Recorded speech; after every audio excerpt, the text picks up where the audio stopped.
Apa saja? Ini lebih ke fokusnya ke fashion cewek. Konnichiwa, hajimemashite, watashi no namae wa Hanife Furuhato Aini Arifi desu. Madiun kara kimashita. Dozo yoroshiku onegai shimasu.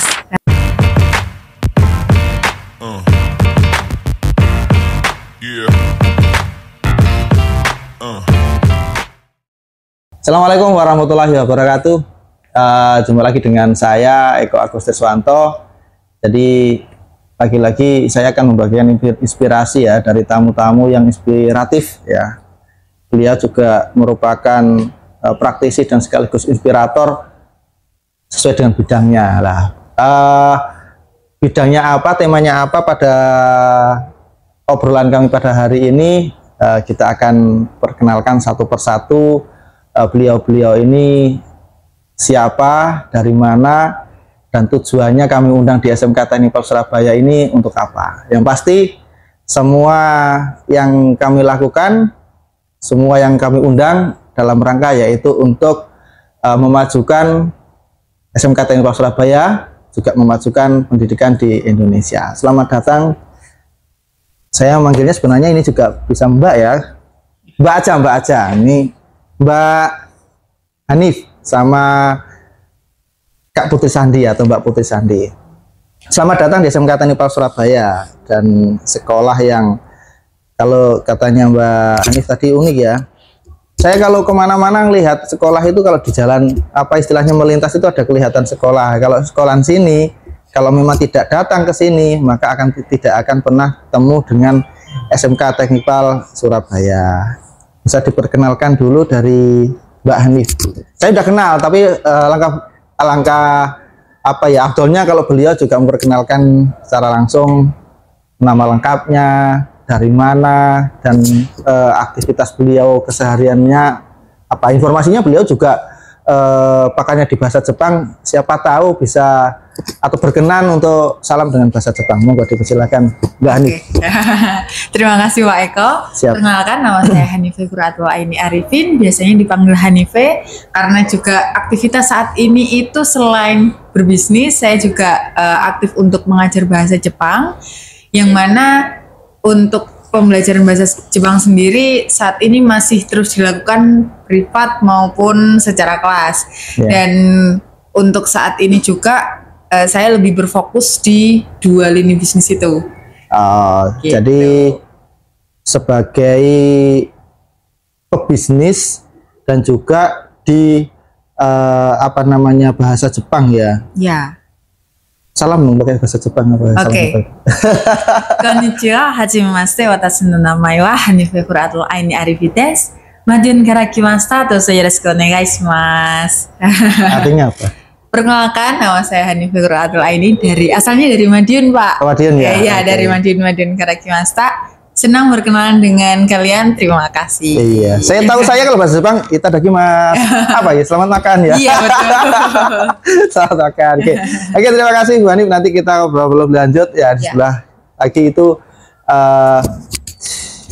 Beliau ini sudah beberapa kali kita minta untuk berkenan memberikan apa ya, inspirasi kepada adik-adiknya. Jadi saya sebut adik-adiknya karena beliau ini kakak kelas ya, kakak kelas. Artinya alumni dari SMK Teknik Surabaya, Kak Putri Sandi, yang memiliki sebuah usaha atau yang berasal dari passion beliau untuk berbisnis mulai dari masih sekolah. Ini dikenalkan Kak Putri Sandi. Halo, nama saya Putri Sandi. Saya dulu sekolah di SMK Teknik Surabaya, jurusan Teknik Komputer Jaringan. Saya lulus tahun 2014. Sekarang saya sibuk mengembangkan usaha saya di bidang fashion. Sekarang juga ada offline store-nya di Gersik. Jadi ini dulu saya mengawalinya juga dari sekolah di SMK Teknik sini. Nama brandnya apa? Oh ya, nama brand saya Sandis, sesuai nama saya Putri Sandi. Sandis ya? Ya. Apa saja? Apanya Pak? Fashionnya. Oh, fashion apa saja? Ini lebih ke fokusnya ke fashion cewek ya. Ada kerudung, terus habis itu aksesoris cewek, baju, outfit cewek gitu. Oke. Jadi ini memang kami tahu ini basic beliau atau basicnya Kak Putri ini bukan dari istilahnya, kalau ada kan orang yang punya usaha itu adalah orang tuanya punya usaha sukses turun ke anaknya dilanjutin aja. Nah, ini mulai dari nol ya. Iya, Pak. Nah, saya ingat betul waktu itu di sekolah jual apa ini dari kain flanel, apa ini bros dan sebagainya, sehingga saya juga ngikutin. Tadi sempat di apa namanya waktu di forum tadi ke adik-adiknya cerita ada jual helm ya. Iya. Jual helm buku waktu itu yang ngetren ya. Saya ngikutin di media sosialnya. Nah, kalau ingin tahu atau penasaran, ada banyak sosial medianya di Instagram apa? Sandis Project namanya. Sandis Project ya? Iya, terus ada bikin studio juga namanya Sandis Studio. Sandis Studio. Terus persewaan baju ada Sandis Attire Iya. gitu. Kalau di Shopee coba dilihat di Shopee ya. Di Shopee itu saya lihat masing-masing produknya itu lakunya ribuan ya. Ya. Alhamdulillah. Ribuan. Jadi saya melihatnya luar biasa. Dan informasinya dulu juga untuk media sosialnya khususnya Instagram pernah kena ini juga ya. Benar, kena hack. Nggak tahu hack apa di banned Instagram waktu itu. Followersnya udah sekitar 20.000 lebih, terus Tapi tiba-tiba hilang. Iya, itu namanya dikali usaha, Pak. Itu bisa kembaliin atau bikin akun baru? Nggak bisa kembali, udah banding ke Instagram nggak bisa balik. Jadi bikin lagi dari nol. Akun baru ya? Iya, Pak. Akun baru. Terus kemudian artinya kalau 2014 ngerintis bla bla bla bla, kemudian juga waktu itu saya lihat mengembangin di fashion itu juga jauh sebelum pandemi, akhirnya kehantam pandemi, ya kan? Bahkan setahu saya juga pernah diliput di TV ya waktu itu ya? Iya. Di TV One.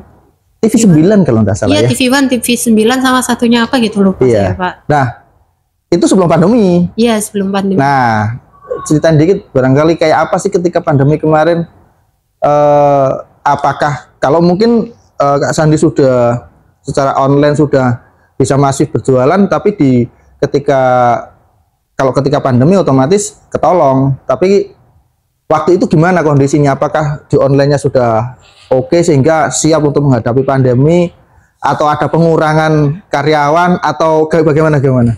Jadi kalau mungkin sebagian orang itu, bukan sebagian ya Pak, banyak ya Pak yang terpuruk gara-gara pandemi itu kan, kayaknya semua itu kena semua kan pandemi. Jadi pandemi itu emang usaha saya belum seperti sekarang. Jadi waktu itu saya masih punya pegawai yang stay di rumah itu cuma satu, dan lainnya itu kayak kayak ngerjain di rumah gitu loh Pak. By order ya, mungkin kayak gitu enggak? Jahit kan Pak, jahit. Jadi jahitannya dibawa ke rumah, kayak gitu. Nah itu otomatis orderan juga sepi karena orang nggak kemana-mana kan. Waktu itu saya jualannya kerudung, masih kerudung aja. Nah akhirnya kayak aku kayak terpuruk banget ya waktu itu. Terus saya tuh mikir gimana ini caranya saya survive. Aku nggak bisa kayak idealis gini terus kan. Terus akhirnya saya lihat orang-orang ini di rumah aja, kayaknya outfitnya orang-orang di rumah tuh yang paling enggak ya daster kan Pak. Akhirnya ngembangin ke sana. Akhirnya saya nyoba jualan daster waktu itu. Saya nyoba jadi reseller dulu. Cuman berapa lusin gitu. Terus kok responnya baik. Akhirnya saya nyoba jualin yang saya bikin sendiri. Jadi saya nggak ada basic penjahit, basic motong pola. Itu akhirnya karena keadaan, akhirnya saya bisa. Akhirnya bisa motong sendiri kayak gitu. Terus akhirnya dibawa penjahit. Nah waktu itu alhamdulillah ketolong sama penjualan daster. Waktu itu sebulan bisa jualin 1.000 piece daster. Jadi kayak online ya? Online aja waktu itu kan. Saya masih jualan di rumah Pak. Yang rame apa waktu itu? Instagram, saya jualannya masih di Instagram sama Shopee. Iya, Shopee TikTok, udah mulai waktu itu TikTok belum begitu ini ya? Belum, TikTok belum Pak.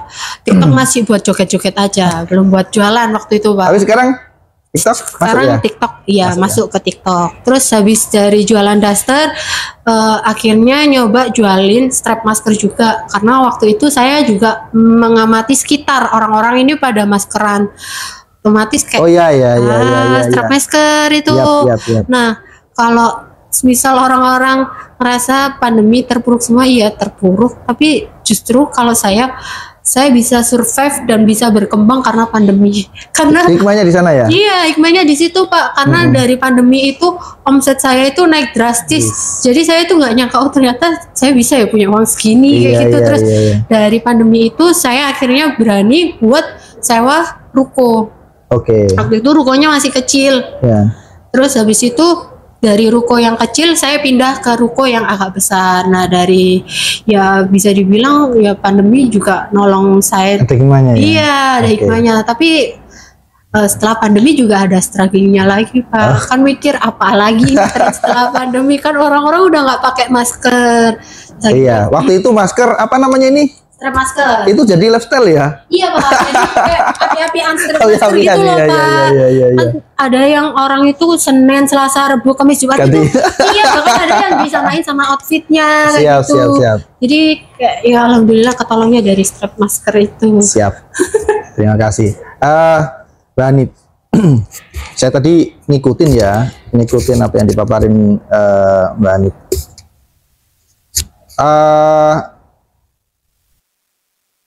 Kalau saya perhatikan, ini kadangkala kami ini sebenarnya anak-anak itu ada potensi ya. Iya. Mereka udah pelaku ya, tapi nggak nyadar. Iya. Bahwasanya dia itu udah ngelakuin apa yang namanya wirausaha, apa yang namanya entrepreneur. Kira-kira gimana Mbak? Biar itu mereka itu sadar, oh saya ini ternyata seorang pengusaha loh. Ya, cuman tadi kan ada yang, iya saya kalau si Farel tadi itu saya memang ngikutin anak ini dia pernah cerita ke saya. Bahkan terakhir dia juga ngembangin ke snack ya. Kenal Farel ya? Iya, sempat snack juga dia. Jadi dia beli kiloan gitu, di packing. Waktu itu kita kan ada kadang-kadang kalau ada event itu kan ada bazar untuk anak-anak ya. Itu gimana strateginya dari Kanif sendiri, apa ya istilahnya biar anak-anak itu ngerti, nyadar bahwasanya saya itu ada potensi gitu. Gimana? Satu, karena sebenarnya tuh kalau disadari dia itu punya entrepreneurship tuh kadang nggak dirasa memang Pak. Awalnya memang tidak dirasa oleh diri sendiri. Yang bisa ngerasain adalah, kan biasanya kalau kita salah tuh nggak langsung kita yang sadar, tapi harus ditepuk sama orang lain dulu. Nah itu mungkin dari pihak peran dari Bapak Ibu Guru itu sangat penting gitu loh. Apalagi karena di SM Kapal ini ada program untuk entrepreneurship, yang mana itu tuh mungkin ada komunitas-komunitas yang bisa satu ngasah skill. Selain skill yang mereka bisa punya, mereka juga diajarin nih, kayak misal ada, karena kan bisnis nggak jauh-jauh dari financial buat keuangan ya Pak. Nah itu baru kelihatan nih bisnisnya ternyata ada uangnya kayak gitu. Iya. Jadi memang apa ya, tidak terlepas dari circle juga ya berarti ya. Bagaimana untuk sebuah circle yang punya mindset, kalau sepengetahuan saya juga pernah ngerasain sebenarnya sih. Ketika saya waktu itu masih ada waktu untuk mikirin hal kayak gitu, saya tuh ngeliat sesuatu itu uang gitu ya. Artinya anak-anak ini juga harus ada mindset seperti itu ya. Karena ternyata dari orang tua, dari segi latar belakang, anak-anak itu juga merupakan pengusaha yang sukses itu ada. Cuman begitu ke anaknya itu tidak terjadi ya, tidak berkelanjutan. Bahkan orang tua itu tidak sedikit yang nyaranin, kamu lanjutin aja, atau aneh gini, kamu malah kebalikannya. Iya, kerja di tempat lain aja. Udah, kemarin saya karena ada anak yang ngambil ijazah itu kan saya tanya, orang tuanya punya misalnya ini, orang tuanya itu bikin gini, kamu kalau cuman ngikut usahanya ayah ibu, kamu gak berkembang. Coba kamu ngelamar pekerjaan, katanya sih gitu. Padahal kan ya kalau bisa kita rubah mindset itu kan gitu ya. Iya, kalau maunya gitu, mau orang-orang tua kayak gitu Pak. Cuma kalau ditarik lagi sebenarnya point of view-nya itu dari orang tua itu melihat kalau kamu sudah dibangunkan sebuah perusahaan, sebuah bisnis, kamu tinggal enaknya aja, kamu ngerasain mungkin ikut orang gitu. Iya, mungkin orang tuanya, kamu coba berjuang dulu gitu ya, baru nanti ngerasain gitu ya. Oke. Karena beberapa kali karena saya juga ada pengalaman ikut orang sama ngelakuin sendiri, itu tuh ngerubah cara pandang saya juga. Oke. Kalau Mbak Hanif kan latar belakangnya dari hi-fi kreator ya. Sebelum di hi-fi, kebetulan keluarga kan memang punya bisnis, jadi dari kecil udah diajarin cara jualan dagang goreng. Kalau hi-fi kreator sendiri apa? Bergerak di bidang kayak apa? Di jasa untuk buat marketing properti, kemudian sama event management. Jadi marketing manajemen sama properti ya, sama properti. Selama ini mana saja yang pernah sudah menjadi klien atau banyak partnernya? Sih, Pak. Alhamdulillahnya walaupun ini kan baru dibangun 2024, tapi omsetnya lumayan. Jadi karena tren habis pandemi banyak konser, jadi mini konser itu jadi. Oke. Contoh gerak bidangnya kayak apa? Jadi untuk hi-fi creator ini karena kita itu dikontrak salah satu aset building, jadi untuk aktivasi tempat itu dengan banyak kegiatan melalui hi-fi creator. Jadi IO yang mau bikin acara itu dipakai di situ, semua perlengkapan bisa pakai hi-fi creator kayak gitu. Artinya nyiapin propertinya gitu. Iya, jadi kayak misal nih kemarin tuh ada venue latar belakangnya itu awalnya dijadiin gudang, Pak, pergudangan. Tapi disulap jadi hall. Keren. Iya.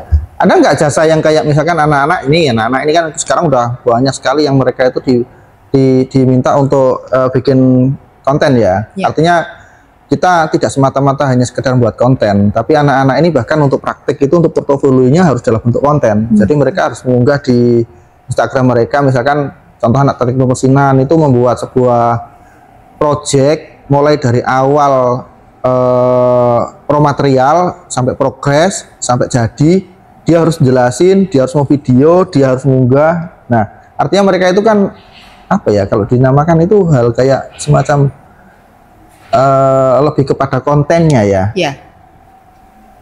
Kalau untuk teman-teman, karena kan sekarang sudah base-nya itu nggak cuma apa yang dikerjakan, tapi kita harus belajar buat apa-apa tuh di show off kan, Pak. Di show off kan ya. Iya, walaupun nggak ada skrip nih katakan, kayak misal apa sih kegiatan daily activity-nya itu aja bisa ngejual. YouTube kan sebenarnya yang dicari sama orang sekarang tuh kepo, orang tuh ngelakuin apa. Berarti anak-anak saya yang punya basic, jadi anak-anak itu jadi anak-anak itu punya kayak semacam kayak Surabaya View itu kan alumni kami, yang Love Surabaya itu salah satunya juga dari alumni kami. Terus anak-anak ini juga ada bikin ada lagi nih Insight Zone itu juga lumayan sudah followernya sekarang, itu juga alumni kami.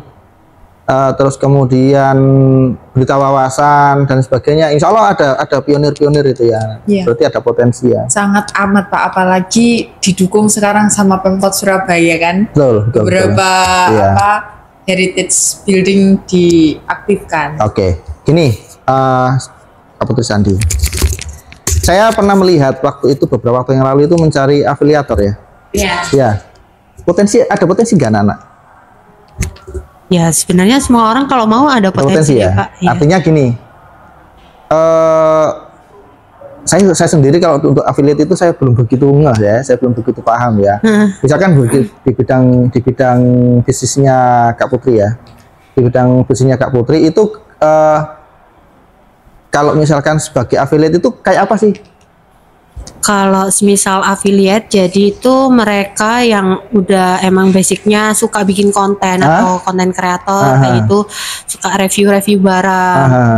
Nah, kalau biasanya kalau followersnya udah lumayan, itu mereka bisa ngajuin sampel gratis terus. Tapi tergantung tergantung sellernya ini mau ACC apa enggak gitu kan, Pak. Soalnya kadang kalau saya dari pihak seller itu saya pertimbangannya orang ini cocok nggak sama barang ini. Kalau misal dia brandingnya di sosial medianya sporty, misal suka olahraga, terus tak kasih kerudung Bergo kan nggak nyambung toh, Pak. Soalnya kalau kerudung Bergo kan buat sehari-hari kayak gitu kan. Kerudung Bergo kayak apa? Bergo itu yang ada talinya itu loh, Pak. Gini langsung jadi. Gini langsung jadi ya. Apa yang namanya kerudung Bergo ya? Apa, Pak? Ngapain namanya kerudung Bergo? Ya, saya juga nggak tahu. Bergo, Pak. Bergo. Bergo. Iya, Bergo. Sorry. Nah, itu. Jadi kayak sebenarnya sekarang itu nyari duit itu jalannya itu banyak gitu kan. Bagi yang tahu jalannya. Iya, bagi yang mau, yang mau, Pak. Yang penting mau dulu, Pak.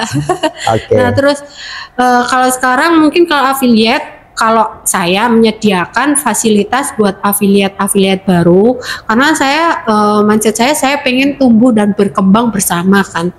Konsepnya kayak gitu. Jadi kayak kadang itu afiliat yang baru memulai itu jarang di ACC kalau ngajuin sampel gratis. Karena dia mungkin ya itu tadi Pak, pertimbangan sellernya karena followersnya masih dikit, viewersnya masih dikit, kayak gitu kan. Jadi kayak kadang dari pihak seller nggak mau ini sia-sia gitu kan. Padahal kita nggak pernah tahu kan konten yang FYP itu kayak gimana, itu kan kayak bejo-bejoan gitu kan Pak. Betul. FYP itu Pak. Nah itu terus Kalau dipaksa nggak bisa. Kalau di tempat saya, kalau di Shopee saya itu bisa ngajuin sampel gratis atau bisa join di grupnya. Jadi kita kalau misal ada barang baru kita woro-woroin ke yang grup ini tadi, gitu. Kayak ini ada mau launching ini gitu. Siapa yang mau? Nanti kalau mau dilihat dulu profilnya sesuai apa enggak. Kalau terus kita kirim. Kalau saat ini dari semua produknya Kak Putri produk sendiri atau ada yang apa ya? Ambil di orang. Kalau sekarang udah ada yang ambil di orang, jadi nggak 100% bikin sendiri. Soalnya kalau zaman sekarang kalau mau survive itu kalau idealis itu susah. Tetap brand tapi Sandis ya? Iya, tetap. Semuanya di branding Sandis semua Pak. Biar ada nyatanya ya. Tadi saya itu nyimpen ini. Ya. Nggak tahu ini dulu ngasihnya tahun berapa ya? Ya Allah, iya Pak. Iya. Tahun lama sebelum pandemi pokoknya. Sebelum pandemi ya. Jadi waktu itu sama Kak Putri ini, baik jumlah guru ibu-ibu guru di SMK Teknikal berapa gitu kan. Terus saya hitung sekian. Mbak Put, produknya cewek apa ada yang cowok? Cewek semua Pak. Lah terus kalau ibu-ibunya dikasih bapak-bapaknya gimana? Ya enggak apa-apa Pak, kami kasih. Jadi bapak-bapaknya dapat tapi untuk istrinya. Jadi di dalamnya ini ini ada tulisannya juga. Masih saya simpan ini loh.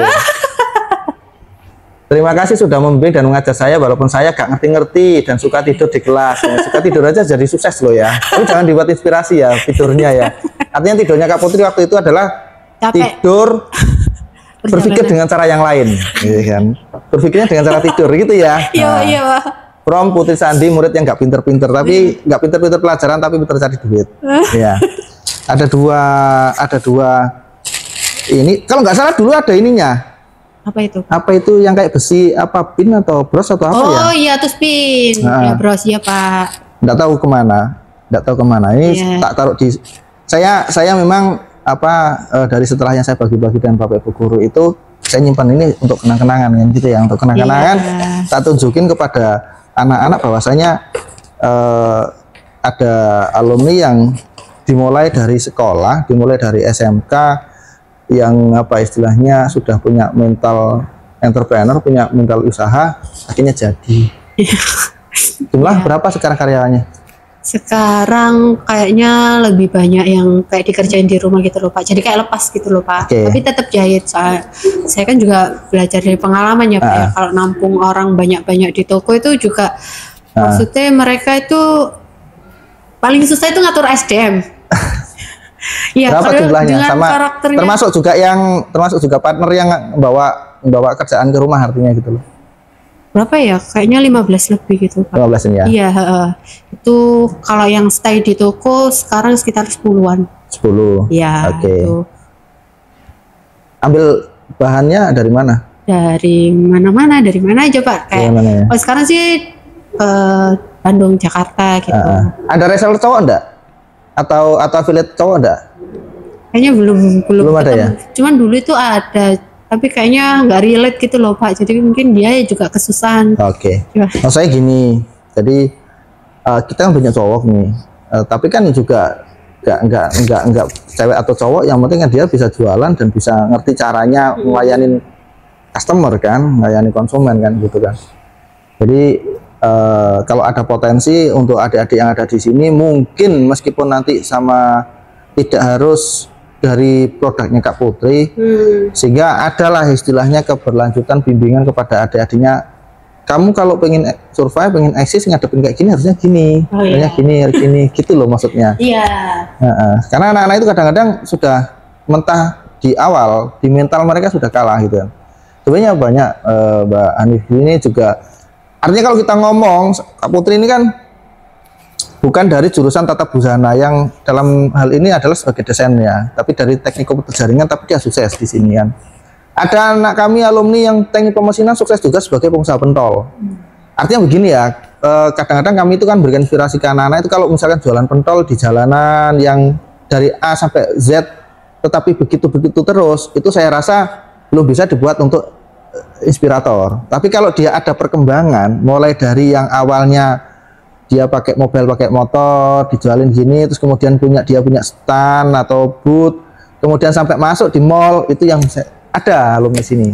Dia punya stand di Royal waktu itu, di Cito juga punya, terus di DTC itu. Terima kasih sudah memberikan inspirasi untuk kami. Tapi nanti kalau misalkan ada adik-adiknya yang ingin, Putri saya ingin apa jadi reseller atau jadi afiliator, nggak masalah ya, oke ya? Nggak masalah Pak, tambah senang saya. Gitu ya? Iya. Oke. Dibimbing juga loh ya? Oh iya, tenang aja Pak. Ini bukan MLM tapi. Dibimbing juga. Terima kasih juga untuk Mbak Hanif ya atas ilmunya. Semoga saja tidak hanya sekedar jadi waktu yang lewat begitu saja. Saya juga tertarik untuk yang di bahasa Jepang ya, karena panjenengan juga punya basic bahasa Jepang. Mengingat anak-anak kami ini langsung dari Jepang ini tidak beli di Pasar Turi atau di mana. Ini asli Jepang ya. Ini juga asli Jepang ini. Poster-posternya asli Jepang itu. Jadi iya, jadi setiap anak pulang itu dari Jepang itu biasanya bawa gitu ya, bawa kayak gini ini. Makanya saya pasang di sini nih. Nanti saya tunjukin ke adik-adiknya, ini loh, ini kakak membawa ini, bawa ini gitu.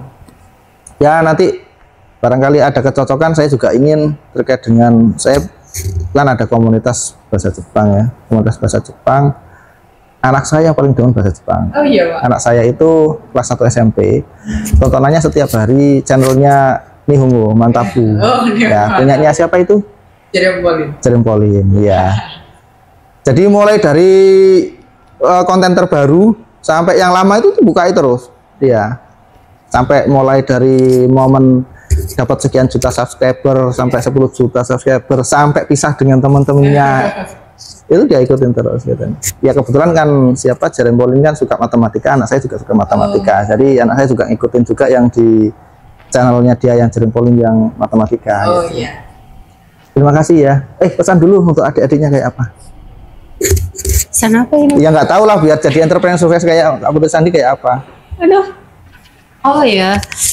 Ya, mulai aja dulu. Mulai ya? Iya.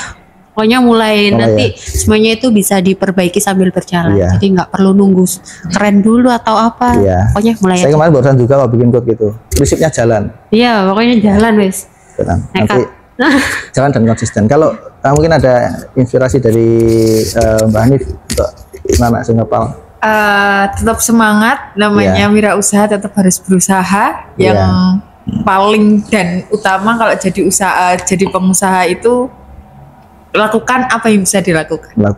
Berarti pokoknya aku tuh harus berangkat Pak. Soalnya kalau dipikir aja yang enggak. Iya kan ya. Usaha itu bukan dipikir, tapi dijalani. Iya. Bahasa Jepangnya apa? Ganbate. Hai gambaten. Oke, terima kasih Mbak Putri Sandi, terima kasih Mbak Hanif. Sehat selalu, semoga saja nanti bisa menginspirasi di lain waktu. Demikian tadi bincang-bincang saya dengan para tokoh inspirator ya. Beliau Hanif dari High Five Creator yang memiliki bisnis istilahnya sudah punya puluhan customer juga ya dalam hal untuk pelaksanaan event maupun properti. Dan Kak Putri Sandi yang beberapa kali juga sudah kita undang di SMK Teknik Surabaya dan care terhadap adik-adiknya untuk bisa sharing kepada siswa atau peserta di SMK Teknik Surabaya. Semoga saja menginspirasi.